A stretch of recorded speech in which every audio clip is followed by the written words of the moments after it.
একদিন একজন মানুষ রসুল সাল্লাল্লাহু আলাইহি ওয়াসাল্লামকে জিজ্ঞেস করল, ইয়া রসুলাল্লাহ, ইসলামে কোন কাজটি সবচেয়ে উত্তম?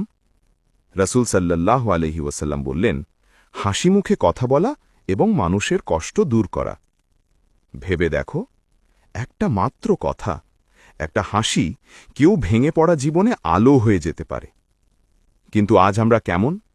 রাগ, অভিমান, অপমান এগুলোই আমাদের অভ্যেস হয়ে গেছে। আমরা ভুলে যাই, প্রতিটি শব্দ লেখা হচ্ছে। রসুল সাল্লাল্লাহু আলাইহি ওয়াসাল্লাম বলেছেন, যে আল্লাহ এবং পরকালের প্রতি ঈমান রাখে সে ভালো কথা বলবে, নতবা নীরব থাকবে। বুখারী ও মুসলিম। জিহ্বার ছোট, কিন্তু এর আঘাত পাহাড়ের চেয়েও ভারী। রসুল সাল্লাল্লাহু আলাইহি ওয়াসাল্লাম আরও বলেছেন, মুমিন সেই ব্যক্তি যার থেকে মানুষের জীবন ও সম্পদ নিরাপদ থাকে। তিরমিজি। মানে, ইসলাম শুধু নামাজ, রোজা বা দাড়ির নাম নয়। ইসলাম হল মানুষকে সম্মান করা, নরম ব্যবহার করা, ক্ষমা করা আর হাসি মুখে কথা বলা।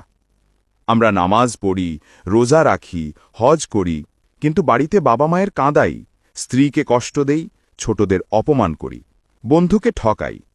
এই আচরণ কি ইসলাম? রসুল সাল্লাল্লাহু আলাইহি ওয়াসাল্লাম বলেছেন, যতটুকু প্রয়োজন ততটুকুই কথা বলো, অতিরিক্ত কথা শয়তানের ফাঁদ।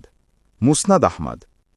চলুন আজ থেকে প্রতিজ্ঞা করি, আমি কারোর হৃদয়ে ভাঙব না, আমি কটু ভাষা ব্যবহার করব না, আমি অকমান নয়, সম্মান দেব, আমি তর্ক নয়, নীরবতাকে বেছে নেব, আমি কষ্ট নয়, কোমলতা উপহার দেব।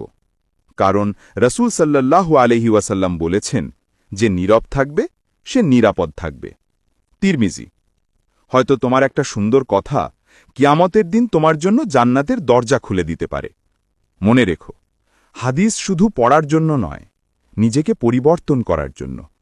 যদি এই কথাগুলো তোমার হৃদয়ে লাগে, তাহলে শুধু স্ক্রোল করে যেও না, নিজেকে বদলাও এবং অন্যদেরও স্মরণ করিয়ে দাও। ভিডিওটি শেয়ার করে দাও, যাতে অন্যরাও উপকৃত হতে পারে।